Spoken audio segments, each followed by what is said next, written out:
Hi, everybody, and welcome back to another edition of Beyond the Cage. I'm your host, Jim Graham. Alongside me is my co-host, Billy Brant. On this week's show, we're going to recap UFC 193. We're also going to preview this weekend's Bellator and World Series of Fighting cards, along with picking the main card fights for UFC Fight Night 78, better known as UFC Monterrey, from Monterrey, Mexico, this weekend on Fox Sports 1. He is Billy Brant. As I mentioned, I'm your host, Jim Graham. You can follow Billy on Twitter at WBrant21. You can follow myself at Jim Graham.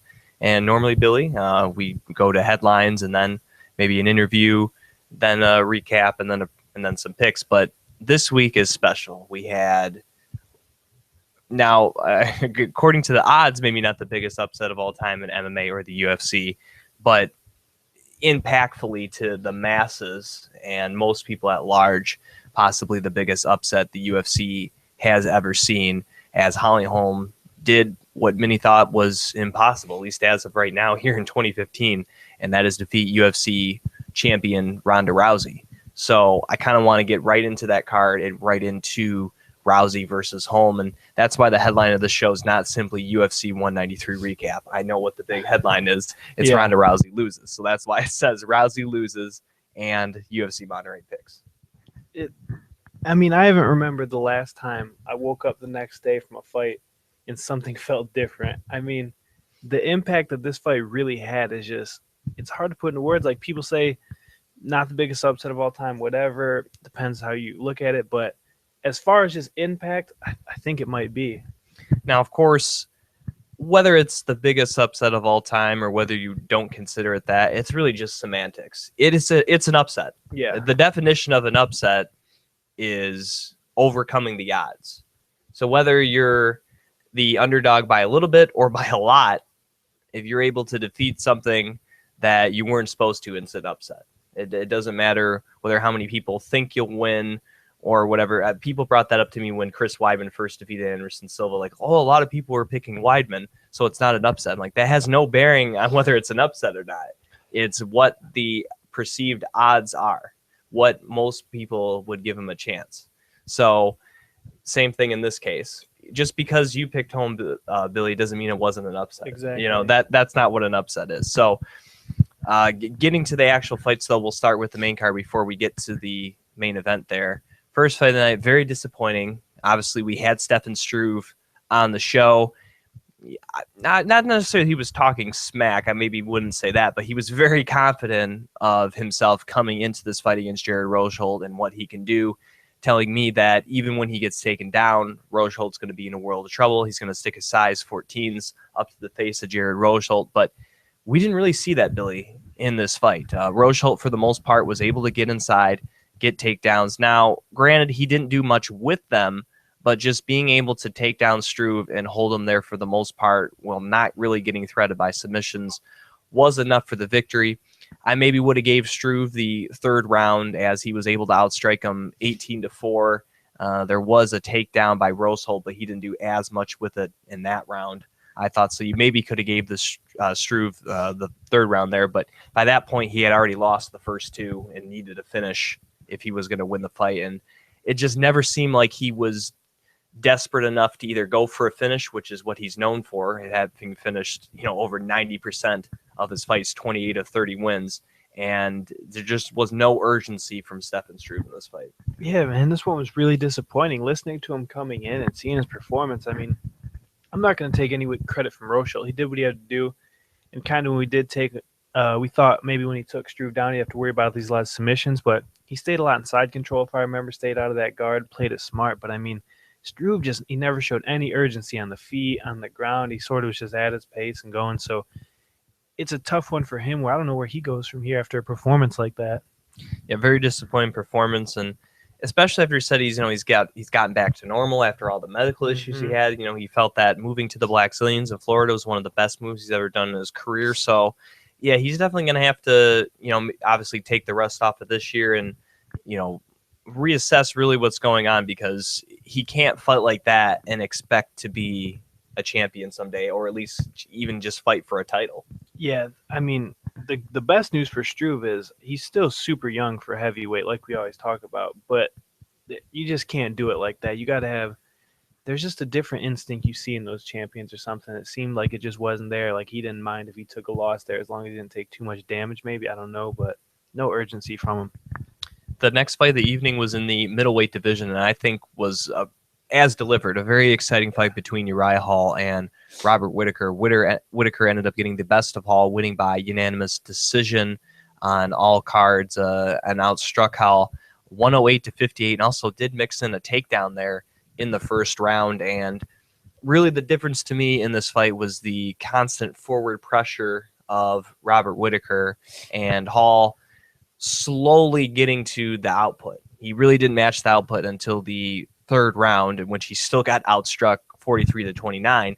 But that round, you saw him trying a little more, trying to be a little more aggressive instead of sitting back and countering. And I think that sitting back and countering kind of hurt him. I don't think he was expecting Whittaker to be able to come in as fast and as powerful as he did inside the pocket. Hall has a pretty good reach for a guy of his size in the middleweight division, so I think he was expecting to be able to control that distance. And I also think he was expecting to land more kicks. You saw him, and also Joe Rogan comment, he's loading up for these kicks, and he wasn't throwing them. So it seems like the pressure was throwing off his timing and range, and Whittaker just had the perfect game plan there to take out Uriah Hall, who after the fight on his Instagram, I actually just saw it either today or yesterday, fighting so quickly in succession like he has been, I think he said has kind of burned him out, and that's maybe why he didn't have that output that he could have had he had like a full training camp or whatnot. So he might try to take it easier in 2016, maybe only have 3 fights instead of try to do 4 or 5. And whether or not that's why, I don't know, but I just know on that night in Melbourne, Australia, it was Robert Whittaker's night.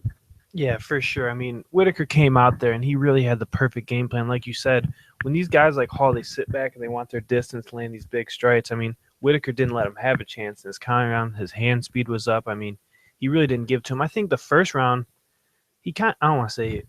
I don't remember if it wasn't really a takedown. I think Hall threw like a wild kick or something. That's true. They credited it with a takedown, yeah, but and that's how it ended up on the ground. So he kind of stole that round just off that alone. But the next 2 he outstruck him. I was really surprised. And I mean, not surprised, but he really played the perfect game plan. He didn't give Hall a chance. So for Robert Whittaker, I think he either gets that matchup he was actually supposed to have here at 193 in Michael Bisping. I think that's a very likely scenario. Or I know he's coming off a loss, but the guy Bisping beat, I'm using quotations because I think he beat him.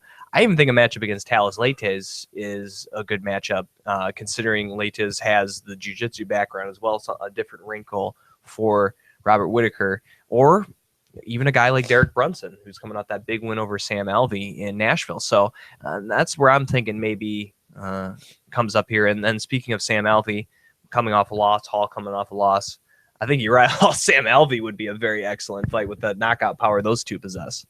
That would be I didn't even think of that. But like with Whittaker, yeah, for him, I mean, he's got one more fight against one of these guys, but then I think he's right in there with the top at the end of the division. I mean, this kid's done nothing but impress me. And I mean, it's kind of crazy coming from like, I don't want to say, it's been a while since I've seen someone from the Ultimate Fighter that I really think there's like a good hope for, but he's one of these guys. Especially being a non-US Ultimate Fighter. That's I should have said that, but yeah, right. His season of the Ultimate Fighter, right.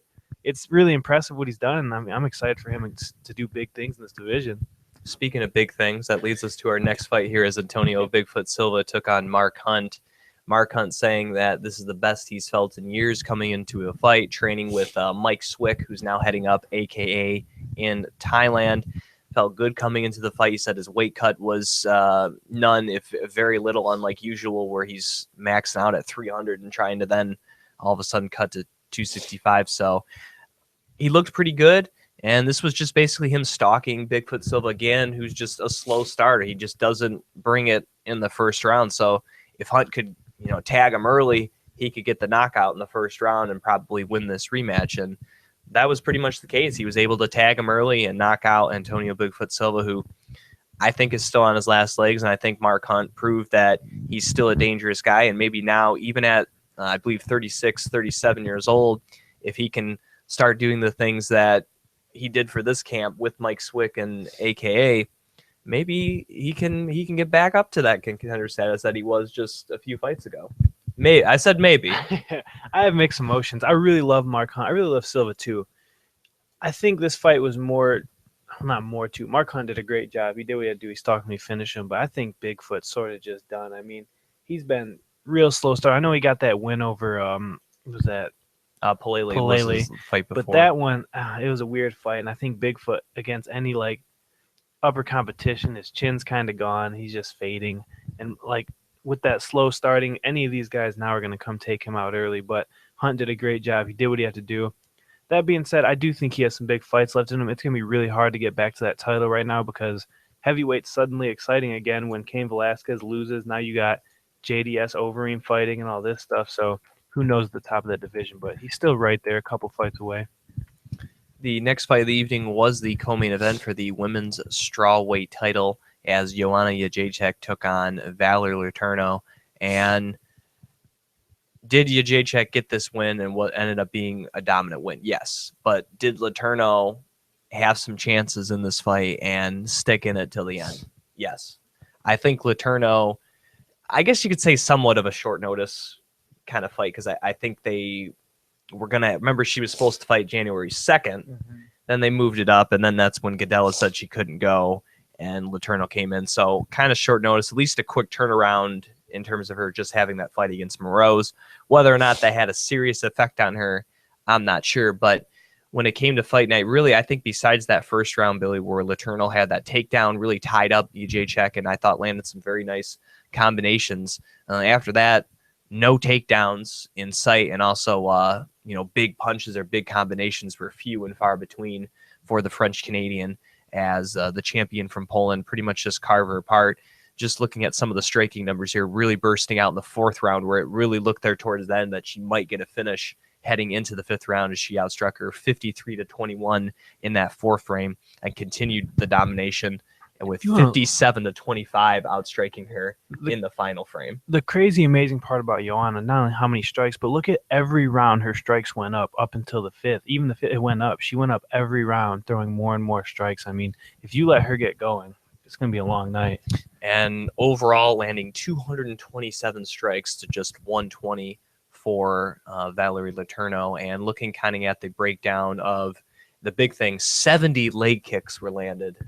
Nasty. Towards the end. Yeah, her leg looked really tan for the French Canadian. Dana was talking about it. I guess he's seen her at the hospital, and he's seen her leg, and he said it was nasty. Her eye, too, was really swollen. So, I mean, that. Watching the fight was one of those things, and I had some friends over, and they didn't know as much about fighting. They were kind of coming over to watch Rousey, and they were watching the Jędrzejczyk fight and seeing those leg kicks. He was commenting, he's like, you think that hurts right now? I go, like, probably right now she's probably all right. She's in the fight, she's bouncing around, but once she gets out of the cage and she's walking back to the locker room, like, that's when she's going to feel it. That's when she goes, damn, I got hit a lot in this leg. 70 of them. Yeah. And Jędrzejczyk's nasty how she throws them too.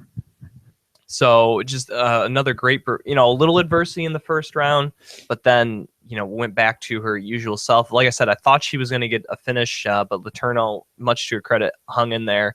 And for Jędrzejczyk, looking over the injury report as posted on MMA Junkie, she will be out for sure 45 days with no contact for a month. And she could be suspended 6 months if her hand is not cleared by doctor after x-ray. She may have a broken hand. So that may limit the rematch against Claudia Gadella soon. And if she is out the 6 months, that would be almost April. That would be April at the earliest that it could be booked. So that leaves the title picture a little interesting because I believe Gadella's earned it. I really don't think she has to take another fight. So I think she'll have to wait. But the good news is I think it sets up the contender after, because we got 2 fights coming in December that I think will kind of act as a mini tournament. At least that's my thinking. And I think you know where I'm going with this. Paige Van Zandt against Rose Namajunas. I think the winner of that faces the winner of Tisha Torres and Michelle Waterson to be the next contender. I think that's probably the best way. And that little layoff kind of helps that, because then Jędrzejczyk fights Gadella. Maybe they push it back a little bit. And then probably you say August, September, October. Then you get that winner of whoever comes out of that against Jacek and Yeah, Cadella. I completely agree. It's kind of a weird case of her being out for 6 months really helps this division because otherwise, what she fights Cadella, say she wins that, and then they just kind of throw her someone. It'll probably be a Page because they're like, oh, well, that's sell the best. But this gives it really time to build up a true another contender, and it's good for this division when it's still so new. Let's get to that main event. As the headline says here for the fight, Ronda Rousey finally loses after 12 fights, her first loss. Holly Holm stays undefeated, now 10-0 with her 7th knockout. It ends up being fight of the night and the performance of the night bonus for Holly Holm. The other performance of the night, just in case you're wondering, after some of the great fights we had, Kyle Noke against Peter Sabata with that body kick. That was nasty. Gets the other performance of the night. So also I want to just real quickly, I want to give a shout out. I thought Jean Vellante also had a great performance, and so did Jake Matthews on the undercard as well. There was a lot. And then the opener fight, Ben Nguyen or whatever, he had a great finish, and he's had a lot of hype through the Reddit community, so good win for him too. Now getting to this main event here, I just thought this fight kind of reminded me of one fight in particular, and it ends up happening to be someone she trains with there at Greg Jackson's gym, and that's Carlos Condit against Nick Diaz, where Carlos came out with knowing what he had to do to beat Nick Diaz, and that felt the same way. Holly Holm knew exactly what she had to do to beat Ronda Rousey, and I feel like Rousey's game plan wasn't for Holly Holm. Rousey's game plan was just another opponent, and I think that's the difference. Yeah. Holm was saying, what do I have to do to beat Ronda Rousey? And Ronda Rousey, I think, was saying, just what do I have to do to get a win? Not a win against Holly Holm, just what do I have to do to get a win? And I think that showed in this fight, in the strategy.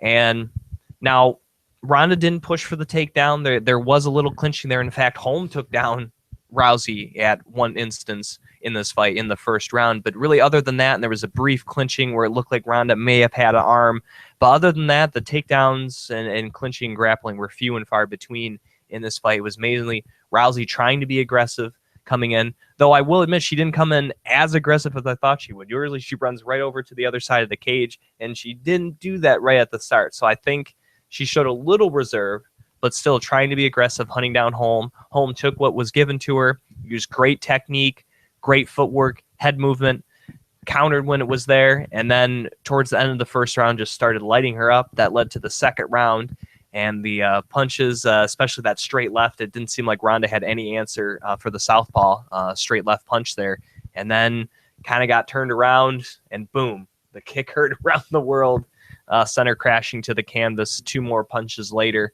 Herb Dean stepped in and called this thing a fight 59 seconds into the second round for Holly Holm to become the second ever women's bantamweight champion. And just what a performance by Holly Holm. Like I said, it was just the perfect game plan, and she knew what she exactly had to do to beat Ronda Rousey in Melbourne, Australia. Yeah, I'm not going to dig into Ronda. I see everyone turning on Ronda, trying to really bash her whole thing. And I mean, I give her all the credit. Ronda's every bit of great, and this wouldn't be what it was if it wasn't for Ronda Rousey. But it did show in her striking, at least, that there's a lot of problems. And I mean, obviously, we all know Ronda fights emotionally. A lot of people I see talking on social media like this wasn't Ronda. It was. This is what she did to Betchko Hand. I think, like you said, she did come out a little more reserved than I expected. But I think after the first straight left or something, she kind of threw that out the window and she was chasing hard. There was one punch Holly Holm slipped and Ronda missed and went flying into the cage. Holly Holm, you can't fight a more perfect fight for this. She did everything. She stayed composed. She let nothing get into her head the week of. She kept moving her head, used her footwork, and landed those shots. And I mean, the biggest thing from this too is in women's MMA, how often do you see a brutal, clean knockout like that? It's really rare. So not only did she beat Ronda, but the fashion she did. I mean, you can think of Betchko Hand and Ronda. That's the only other one. So she really, I don't know, she really put a stamp on it, because I think this is blown up so huge, but it's not like she got a 5-round decision and beat Ronda. She destroyed her and put it I don't know. It's going to be tough seeing how Ronda is from here on out, because she's only dominated people. What's she going to be like after she's experienced this loss? Right, and she'll have to dwell on it possibly a while. Looking at the injury report once again on MMA Junkie, she is suspended for a minimum of 2 months, 60 days, with no contact for 45. And depending on how her head scan goes, you got to see if there's a post-fight concussion due to the knockout. I think that's like a mandatory thing now. Mm-hmm. If that CT scan is positive for concussion-like syndrome, she could be suspended 180 days. That's 6 months. So if that's the case, she's going to be thinking about this one for a while. And I know she said that she wanted to take a break after this fight, win or lose, and she might do some more movies or whatever the heck else she has planned. But just, I don't know Ronda personally. We haven't had her on the show or anything, but just hearing interviews, just the way she carries herself, she didn't touch gloves. She doesn't shake Miesha Tate's hand, comes out to bad reputation. She doesn't care about her, Joan Jett and all that. The chip she has on her shoulder, whether it's, whether she should or shouldn't, is part of the reason where she's been so successful. And I don't think an athlete of her caliber will let this loss sit. I don't see it. I don't see her taking that time off now. I just don't see how she couldn't be driven to come back better than ever. Yeah, that's not how Rousey is. I think as soon as she can get in that cage, she's going to get back in that cage and take that fight. I mean, yeah, she's like one of the most emotional fighters in the UFC, everything. So you put this loss on her, she's going to want to be out there as soon as she can. And I don't know. I think it'd be good for her to take some time now. I think just let it all stay, let Holm take a couple fights. This is huge. I don't know. It kind of changes the whole game. Taking a big knockout like that, it's going to change everything for her. And, we're talking about just the second part is the hate Ronda Rousey's now getting in the taunting and trash talk that she just finally lost the fight. People saying now she's no good and stuff like that. And I don't think that's the case. She fought an opponent that fought perfectly. There's really nothing Holly Holm really did wrong in this fight. She knew what she had to do in Australia to get a victory and come out the world champion. And Ronda Rousey just so happened to not be able to overcome that. And I think the main reason for the hate is not necessarily she lost, not necessarily she got knocked out, but because her attitude has rubbed people the wrong way, whether it be the Ultimate Fighter. I mentioned the song, not shaking Miesha Tate's hand. There's a myriad of reasons I guess you could blame. And I think that's why. When we saw Anderson Silva get beat by Chris Weidman or GSP by Matt Serra or even BJ Penn losing to Frankie Edgar, there was none of this. Regardless whether you consider the person a huge crossover star like Ronda Rousey, but the community at large that likes fights, we're not bashing these individuals. Or even Renan Barão against Dillashaw the first time was a pretty big upset. It's mainly because of her personality. And if you don't like her personality, that's fine. Honestly, I think she probably doesn't need to do some of the things she does. But I don't hate her as a person. I don't hate her as a fighter. But I don't think the hate should be direct to deserve. Now you can say, you lost, maybe you should be a little humbled. I think other than that, you really don't need to say too much. But again, this is the age of trolling people on the internet, so people are going to say what they're going to say. And had Holm lost, there might have been some hate towards Holm, like, yeah, you thought you could beat her, you boxer or something. It's just just the way it is. It's unfortunate, but that's just the way it is. And Ronda, like I said, she already had that chip on her shoulder, so it's not like that chip can get that much bigger. Yeah, people are going to sit there and they're going to say whatever, but I mean, I'm not going to lie. I can see where a lot of it is because of Ronda, like you're saying. Like, when she said those comments about Holm right after the weigh-ins, like, I can see through your fake BS, I'm going to beat the shit out of you tomorrow, blah, blah, blah. I texted my friend, and I said, man, it's getting a little bit much. Like, Holm's one of the nicest like, you're really trying to find anything. But I'm never going to sit here and bash Ronda on social media. She's just building up the fight. A lot of fighters do this. And I mean, I know she gets emotionally attached to it. And yeah, I see people attacking her as a person, which is ridiculous. And then people attack her as a fighter, which is like, it's like she fought one of the best fighters in the world, one of the best boxers, kickboxers ever in women's MMA. So there's no need for all that. It's all ridiculous. But I have no doubt the way that chip on Ronda's shoulder is, she'll be back. All right, let's get to some of the other headlines and stuff. Of course, we had to kick it off with that.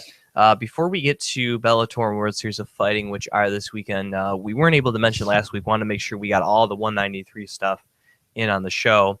Glory 25 was two weeks ago. Yep. And we kind of talked about how they were off Spike. We're wondering what they were going to do. They were going to, at least in the meantime, because of the closeness of Glory 25, at least show it on their website. They ended up kind of almost last minute, like a day before the fight or 2 days, getting a deal with the ESPN networks. And I think because of that short notice, they had to originally stream the broadcast on ESPN3, formerly ESPN 360, which is basically like the internet version of ESPN that streams kind of exclusive events. Then they replayed it at 1:30 in the morning Eastern time on ESPN2. And I guess they said that that replay ended up doing very well, considering it was at 1:30 in the morning. I stayed up and watched it. Yeah, that's when we watched it because we couldn't catch the stream. So I'm hoping that moving forward here for Glory 26 coming up on December 4th, it's actually on ESPN2 to start. Maybe the undercard streams on ESPN3. So I think it's good for Glory to be on there. And no offense to Spike, but I actually think it helps Glory out a little bit more. I think there's more people that may casually view ESPN for 100%. kickboxing as opposed to Spike. Because when you think Spike, yeah, they show Bellator and they got the pro wrestling, but it's not in your head like, oh, I should watch sports on Spike. Or you're not going to say, well, what's on, action movie or Mansers or something's going to be playing, not, when's the next kickboxing match or boxing match. Whereas ESPN, you go, it's Friday night. You might, Friday night fights, maybe it'll be some, and you flip it on, or there's a random college football game or something, So I think it more benefits Glory, at least as of right now. Yeah, 100%. Because what belongs on Spike is like those shows, whatever, pro wrestling, Bellator, which is basically MMA pro wrestling, the matchups they're making. And I mean, Glory sort of, I don't want to say they're the odd man out because it's still fighting. And yeah, Bellator, obviously, they show real fights. But Glory has that classic kickboxing. I think, like you're saying, ESPN's a much better vibe for people just passing through channels. They see a big kickboxing event on ESPN rather than Spike TV. And the same thing like if it was on Fox Sports 1 or NBC Sports, just people know that they're going to see a sport there, where Spike TV is still a main television channel and that shows sports occasionally. It's not you're not going to get that casual viewer that gets sucked in. So that's why I think either way it helps. I'm just really happy because I love Glory, and there's a minute when I'm like, man, if they don't get picked up, I'd be real disappointed. Yep. Even though I'd still watch the streams, it just wouldn't be. Right. Glory 26, looking forward to December 4th. So we'll probably talk about that when it comes up. We're going to start probably talking a little bit Glory. If anyone's offended by that or something, we think it's exciting. It's combat sports. And obviously, it's exciting. That's the main reason why I think it's hard to not enjoy it. And we're very hopeful. Of course, we already had Joe Schilling on once. We're very hopeful our boy Joe Schilling can get a title shot here against Artem Levin, the rubber match. It's got to happen. We're hoping to happen soon. I actually even tweeted Glory because I'm like, I haven't said anything about 2016 when Glory 27 is going to be, and they said that in the coming weeks they will announce some of their 2016 schedule. So we'll see what happens there. I'm so excited, and I don't think there's anyone that doesn't want to see that third fight. So I can't wait till they release some stuff. And honestly, I might be looking forward to travel to some Glory events rather than UFC events next year. That's how much I've been liking Glory. You mentioned Bellator there, of course, Spike TV. Well, Bellator, who so far through the company's history really has only done U.S. and Canada. In fact, they haven't gone to Canada in quite some time and haven't gone outside the U.S. since Scott Coker has taken over as the top man in Bellator, but revealed just yesterday, and this is courtesy of SheerDog.com, that Bellator is finally thinking about going outside of North America. In fact, they are looking to hold cards in London, Italy, and Israel next year.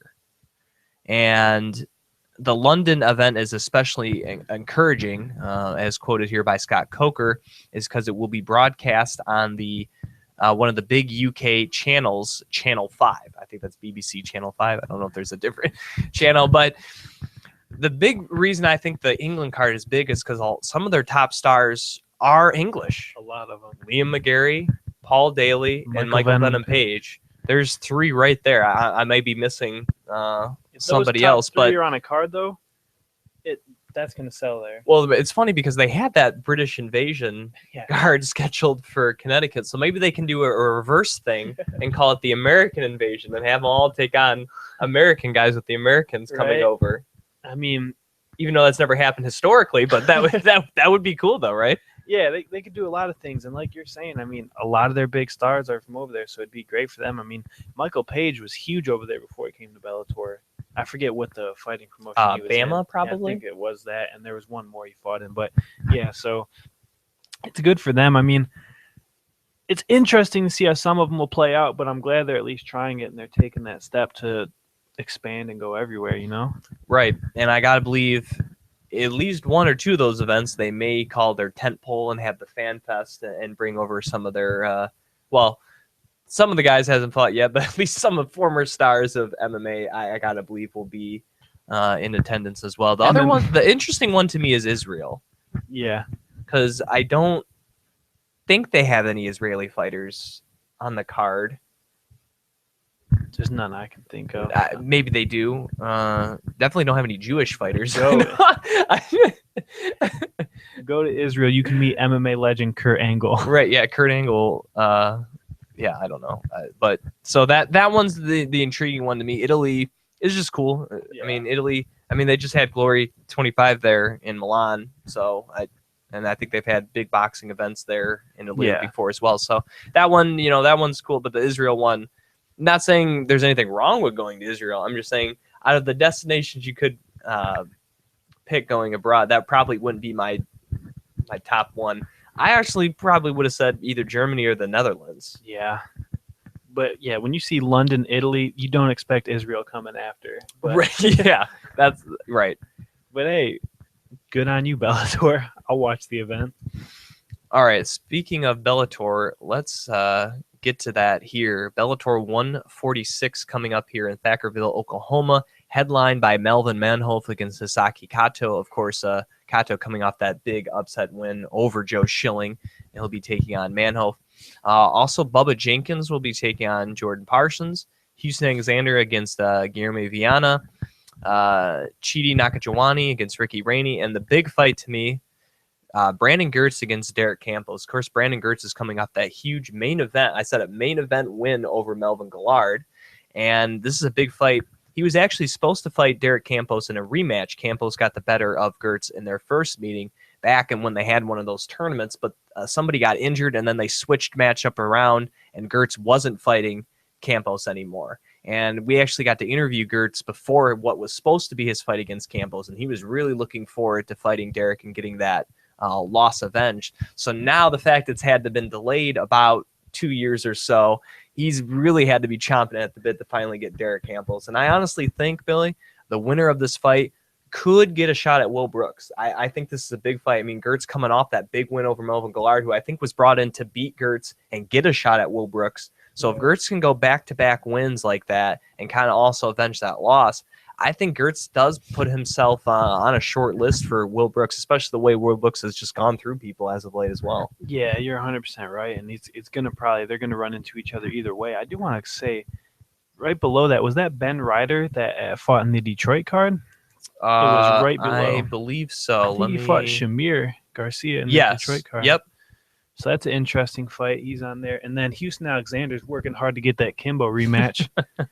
Also, some notable names. Bubba McDaniel, former Ultimate Fighter star, will be taking a guy who's 3-2, even though Bubba Daniels has 35 fights to his credit. That's a good matchup. And also, Josh... Don't worry about that matchup. And also, I think this should be a good fight. Andre Santos against Josh Neer. Josh Neer, always an exciting guy. And also, Julia Budd will make her return to Bellator for their female division. So far, not a title, but Julia Budd will take on 4-0 undefeated Roberta Rovell as well. There's actually a lot of good names on this card. It's a good card for Bellator. I'm excited for it. I mean, the main event obviously is going to be super exciting. Boy, these undercard fights are going to go quick. With the main event, they got 16 fights scheduled for Thackerville.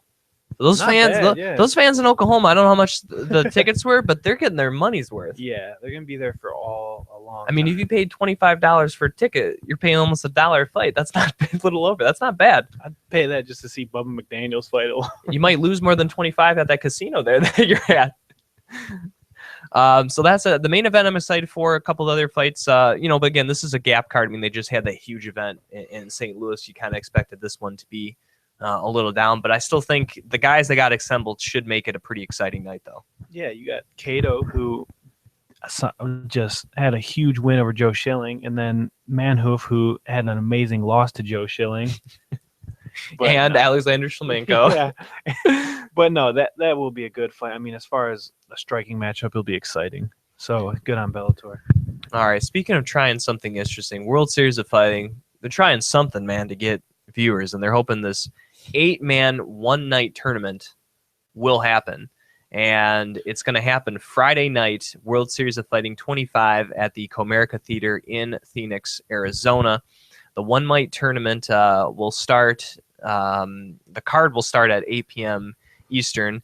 It will have Jorge Patino. He'll take on Islam Mamedov, if I said that correctly. That's one matchup. And then the other side of that bracket is Brian Cobb against former Ultimate Fighter runner-up Mike Ricci. The other side of the bracket, Brian Foster against João Zeferino, and then Luis Palomino will scare off against Richard Pachinchuk. And just kind of looking at this bracket, I think someone's going to come from that right side. Foster, Zeferino, Palomino, and Pachinchuk, I think, are all very solid competitors. And I would, if I had to put, if I'm going to go, I'll go with the pick here. I think Brian Foster, I think, would be my pick. I think his knockout power, the fact he can end fights quickly, to me is a very key thing in the one night tournament. And not to mention at 155, he's going to be a big dude. He's fought a lot at 170. So I think Brian Foster would be my favorite. And my dark horse would probably be Palomino. This guy has proven he can take shots, dish them out, be exciting. So that probably would be my dark horse for this tournament. What about you here, Billy? I'm going with Mike Ricci as your pick to win. Oh yes. Okay. And he, you know what? He's my dark horse too, because I don't know if I'd usually pick him. More I want to talk about real quick is these tournaments.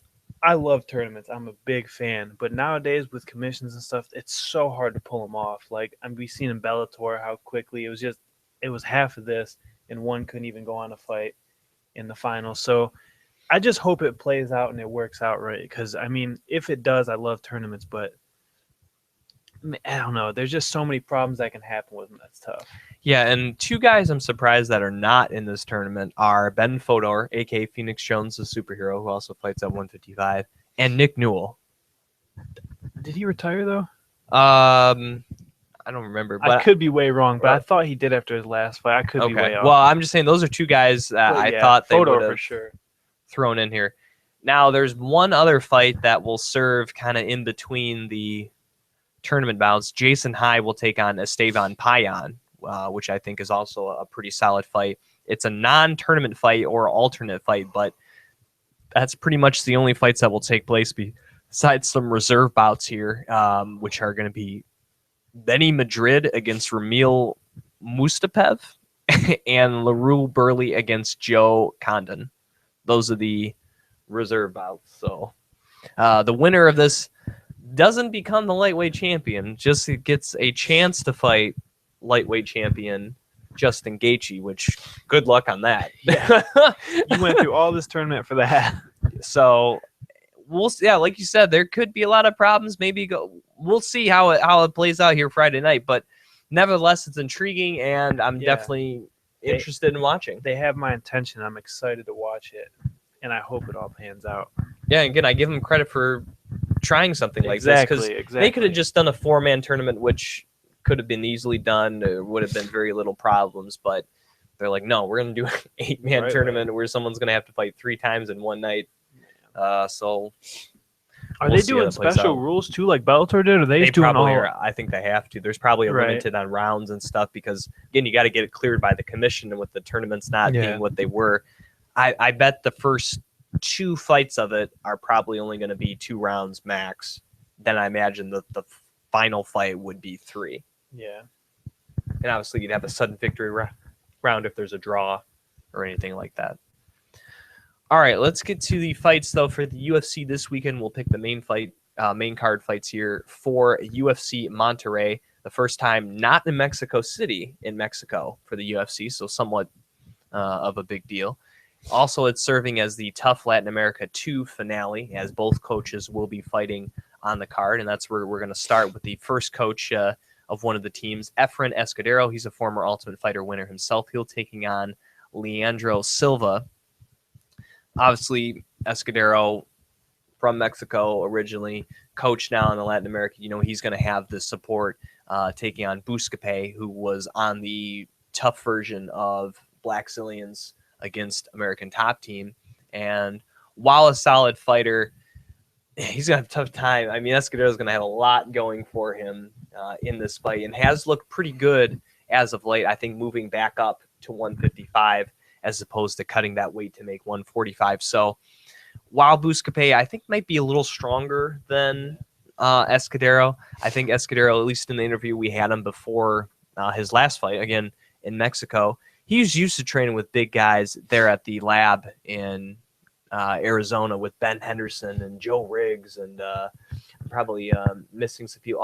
Chris Gertzenmeyer, who's now on the Ultimate Fighter this season, I think is a pretty big dude. So he's used to grappling with big dudes here in this division. So I think Buscapé will try to grapple with Escudero. I think his main thing, but when it comes to striking, I think Escudero is probably a little more well-rounded than the man originally out of Brazil. Yeah, I think Escudero's just got a little edge in this fight. You see both their submission rates are pretty close, but it's different too when you're fighting in Mexico. You want to put on a show, stuff like that. There's a lot of things that factor in, but overall, I give Escudero a little bit of edge. The only thing I want to bring up, this is off topic because you just brought up Benson Henderson.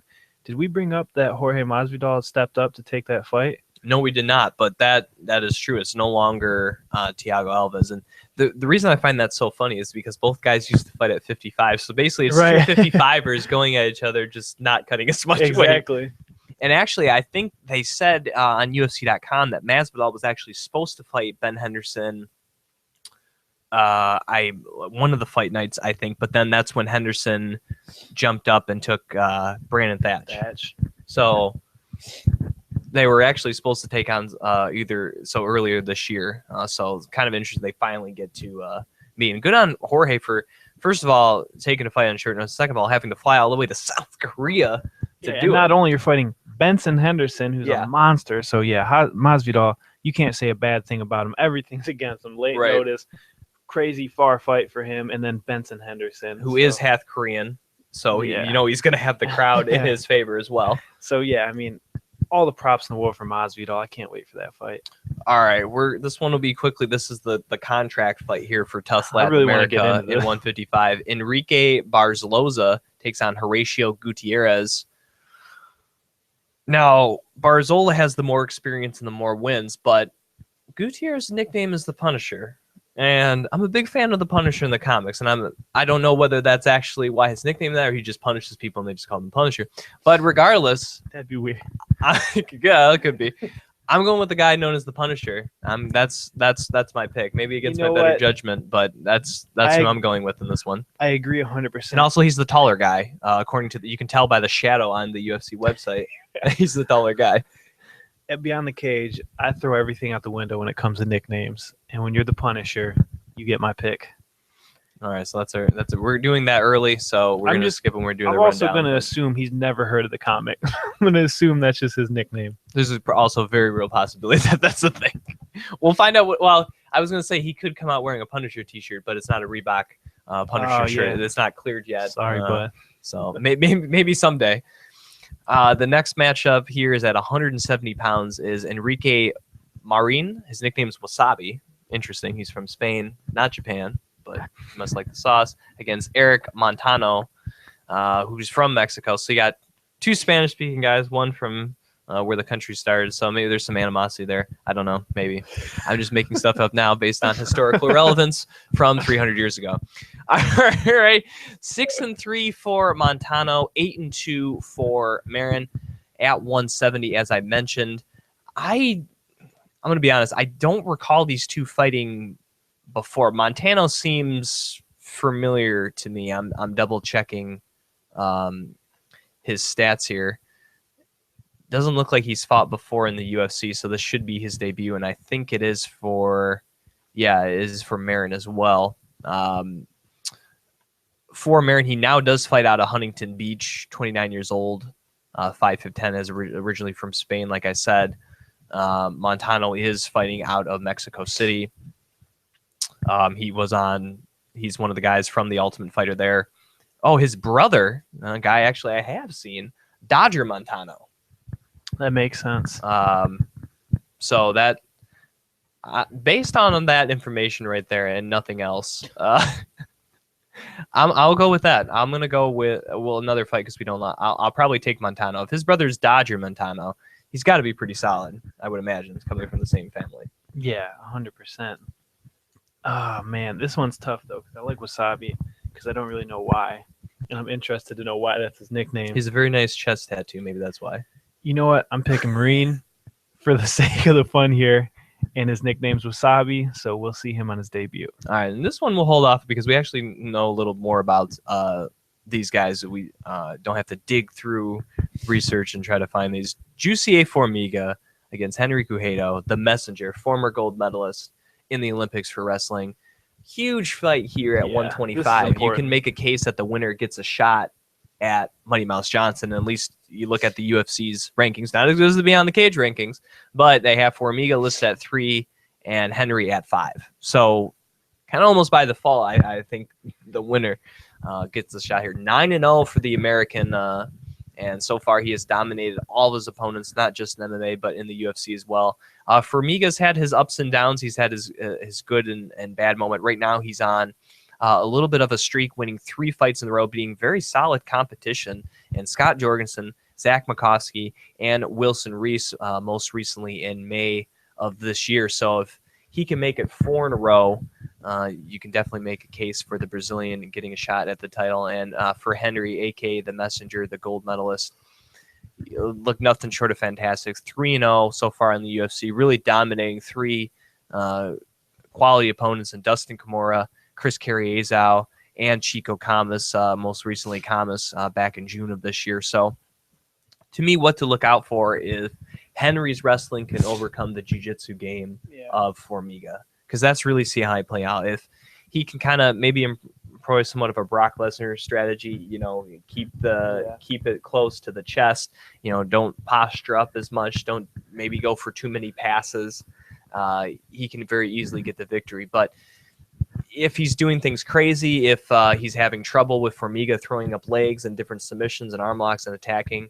I think Formiga could submit Henry. I think that I don't think Henry's seen a guy like this before who can do submissions. So I think Formiga has to be prepared to attack off his back. And if he's not, then he has to try hard as hell to keep it standing.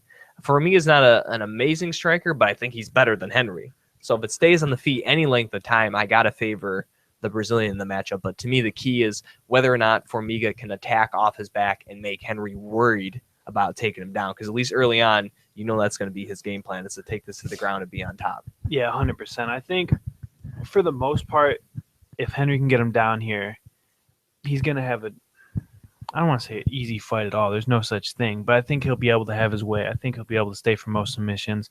But if Formiga can find a way to maybe stay at the feet a little bit, maybe rock him a little bit, tag him up, and then get taken down, even if he lands a few, I think it'll be all the difference to him having a lot more chances on the ground. But I think he has to open him up on the feet first, get him a little frustrated. And I do think, considering Mighty Mouse has fought number 8 ranked guys for the title, the winner of this gets a title shot. I really don't see anywhere else you go with that. Co-main event of the evening, the first ever Ultimate Fighter winner, Diego Sanchez, will somehow be trying to fight at 145 pounds as he takes on former number 1 contender here in the featherweight division, Ricardo Lamas. Sanchez is a huge underdog in this fight, and I think the main reason is because of the scale. I always thought he was kind of drawn out a little bit at 55. I don't know how he's then going another 10 pounds to get to 145, but if he can somehow conquer that, he's obviously going to be the bigger guy. There's no question about that. And Diego Sanchez has had a lot of success in his career at 170 pounds. So to me, if he can get the weight first, I actually think he can beat Ricardo Lamas. But if he's, tired, and drawn out and weak, and the conditioning that he's not used to is there, then Ricardo Lamas by all means can definitely win this fight. And it's not saying that Lamas is necessarily a small 145er, but when you look at Diego and the guys he's fought in his career, definitely much bigger guys than Ricardo Lamas. That's something I think you got to take into it. But I'm just really interested in that first round, because if Diego does end up being drawn out like that, his first round may be his only chance where he has that most of energy. to try to take out Lamas, which is easier said than done. It's weird because that's how I want to feel, and that's how I want to say this fight is. I want to say it really comes down to how Diego looks after making the weight.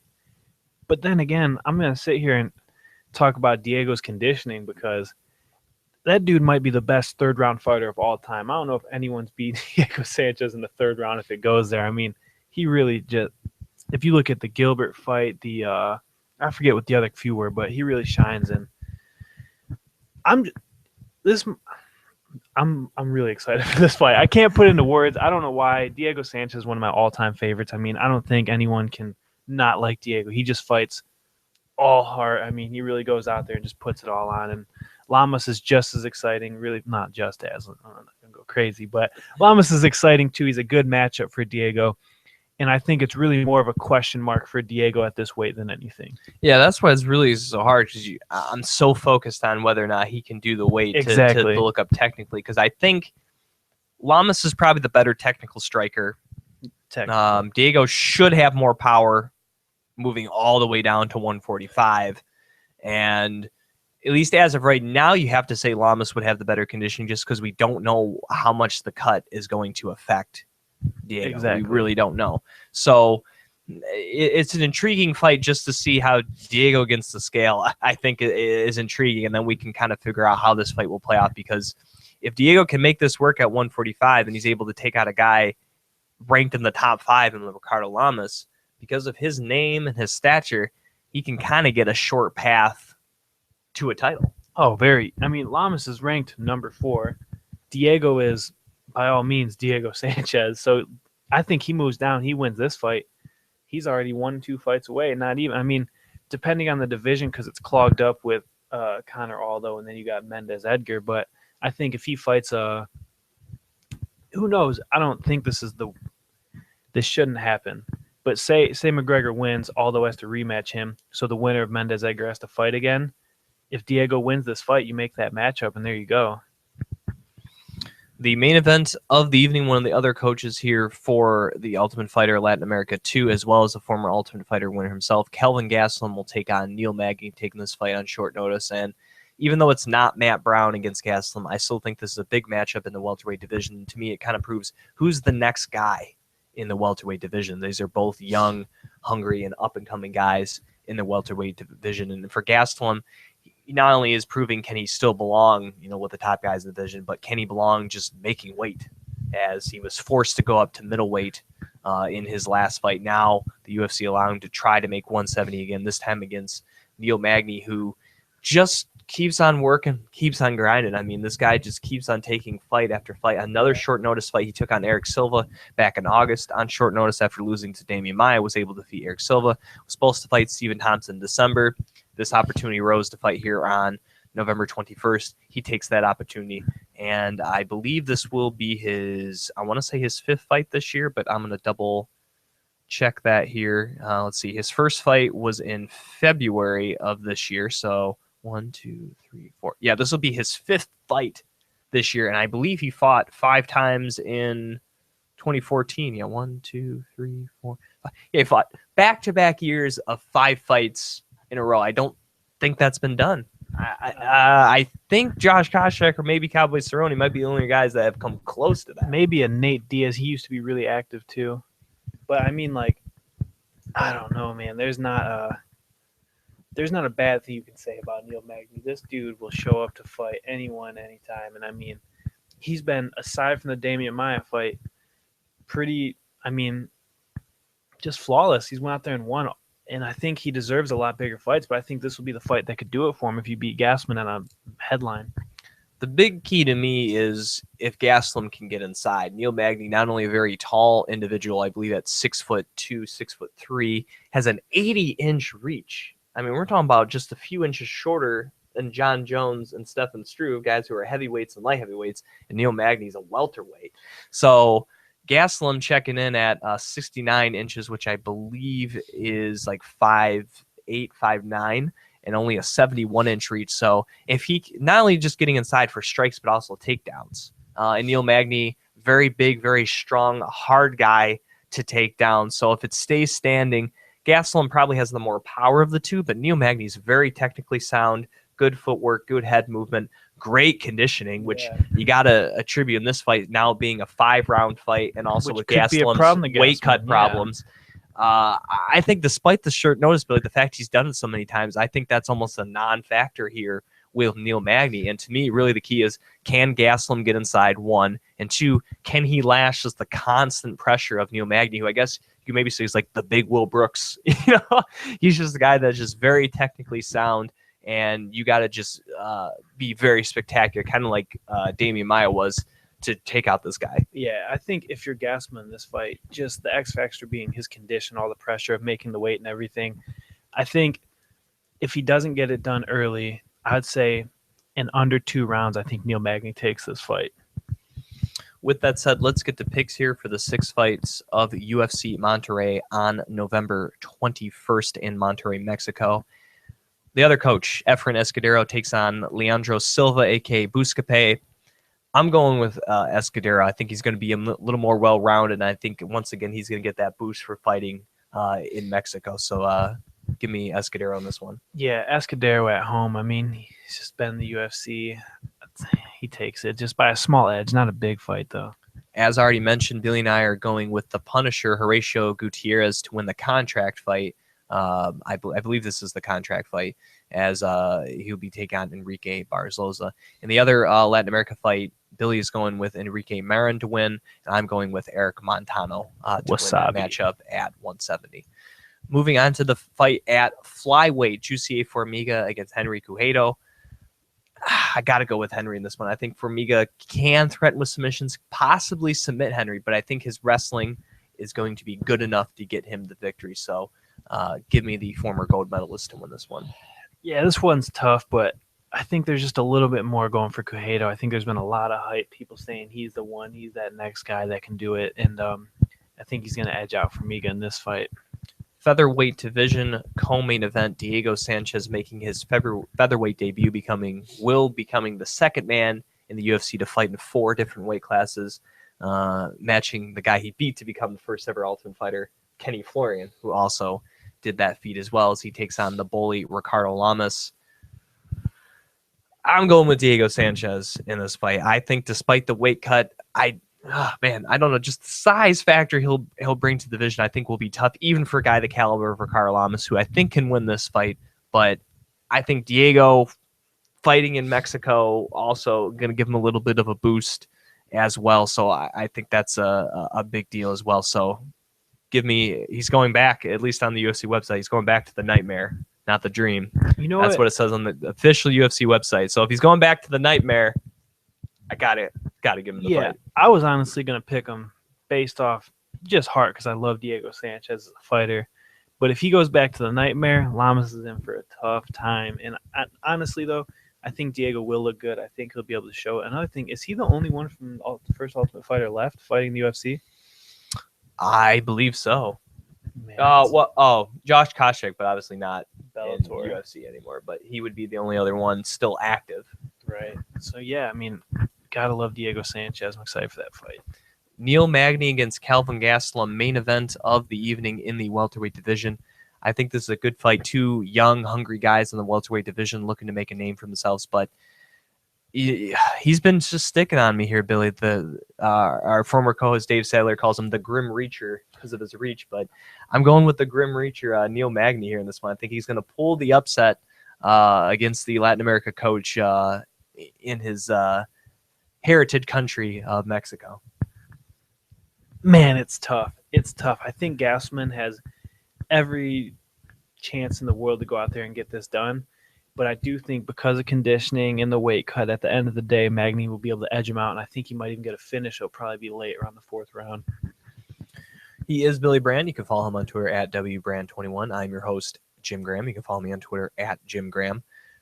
Before we end the show, we got to thank our partners at MMAinsider.net, MMAforlife.ca, MMASignaturesUSA.com, and, of course, TopRatedMMA.com as well. And also a programming note next week on the show. Very excited. We got him back, Billy. Johnny Case, fresh off his victory in Brazil. Big win. In Sao Paulo against Jan Cabral. He will be coming on the program. Very interested. I definitely want to talk about him calling out Sage Northcutt. So we're definitely going to have some fun with that. especially since he didn't address him by name and just said the Saved by the Bell guy. So I'm very excited. So that'll be on next week's show as well. And we'll try to have it out as early as we can, either Tuesday night or Wednesday morning, because, of course, next week is Thanksgiving.